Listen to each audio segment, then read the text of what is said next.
Hello and happy May the 4th be with you day, my little Jedis. I just butchered that, but I'm going to keep going because I've already filmed this twice.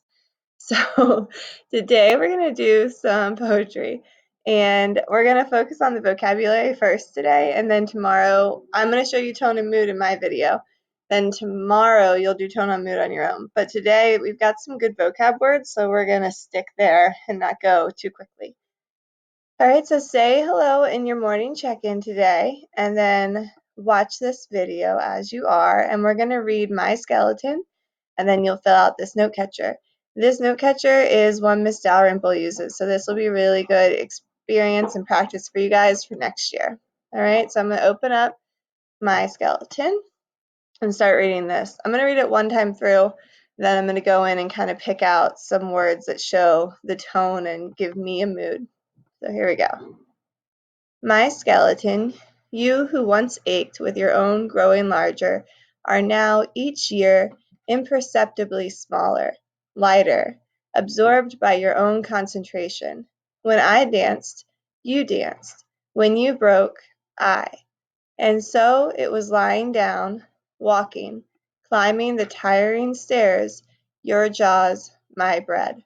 Some day you, what is left of you, will be flensed of this marriage. Angular wrist bones, arthritis, cracked harp of rib cage, blunt of heel, open bowl of the skull, twin platters of pelvis. Each of you will leave me behind, at last serene. What I did know of your days, your nights, I who held you all my life inside my hands and thought they were empty, you who held me all my life inside your hands as a new mother holds her own unblanketed child, not thinking at all.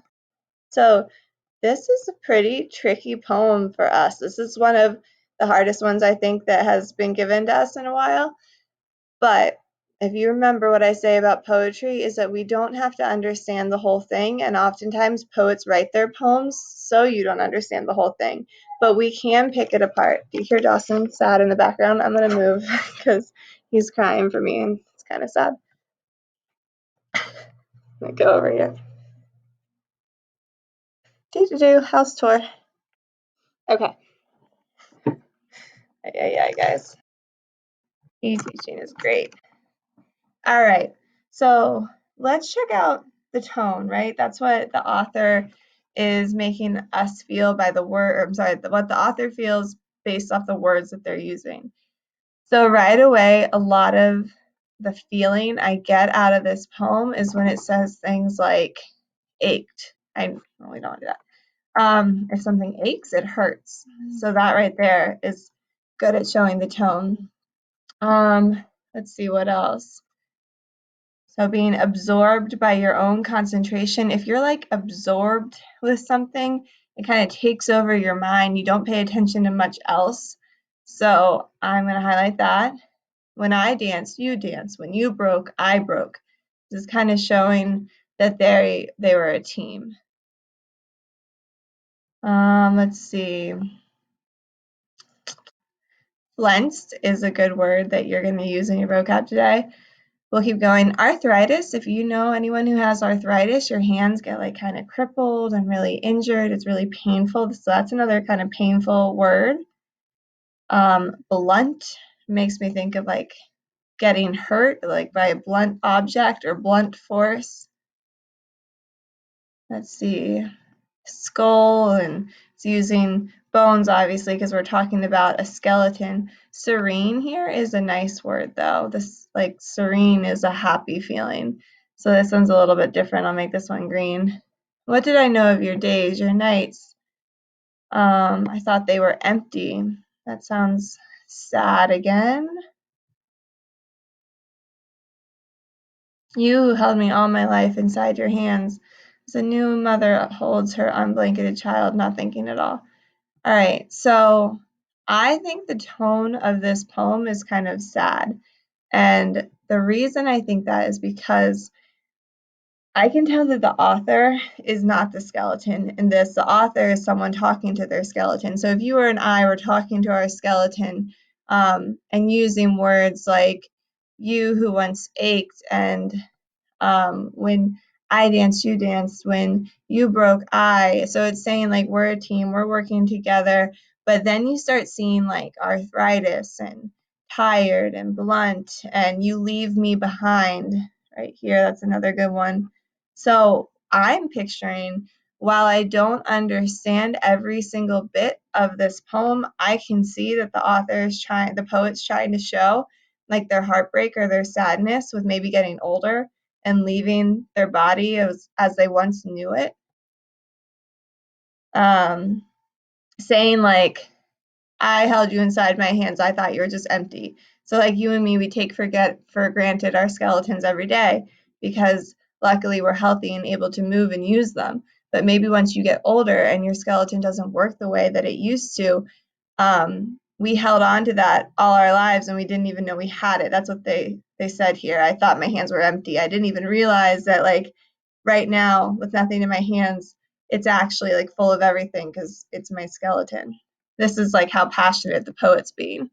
And then you who held me your entire life inside your hands as a mother would hold her unblanketed child thinking nothing at all. So like your skeleton like holds you thinking nothing of it. They're just there for you. So this is a pretty deep poem.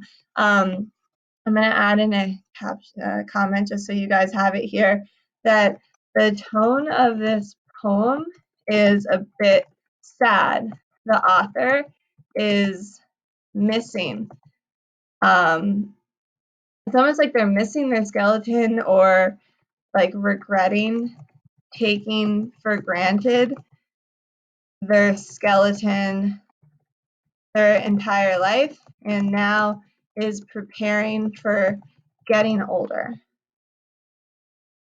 So again, this was a more difficult poem than most, so don't worry if you didn't totally grasp all that by me reading it to you, but I hope now that you understand the tone, you can go back through and be like, okay, yeah, I see what you're saying. I can see how the author is like kind of sad and missing their younger years and like getting maybe scared about getting older. All of these emotions are coming out. So if I were to make a comment now on the mood, I believe the mood of this poem, I guess I don't have to say I believe because it's mine.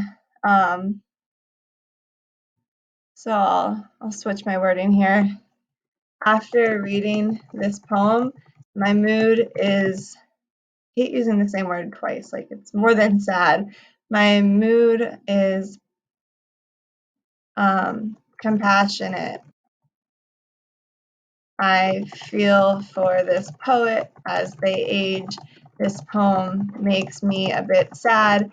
I also feel that I shouldn't take for granted my own skeleton.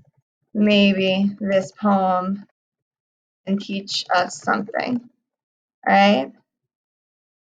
Now, y'all, this is why I get so amped up about poetry days because if you see a poem called My Skeleton, you might just think like, oh, this is a Halloween poem or something. But this was a really passionate, well-written poem about like all that we should cherish in our life, like those little things that we take for granted every single day, whether we're playing soccer or dancing TikTok dances, like that is something we just do. We don't think about it. And now this poet is looking back on her life after all this time and is kind of reminiscing and sad about that. So that is the tone and mood of this poem. But what you're doing today is actually going to be focused on vocab. So we had two really good words, imperceptibly and flensed.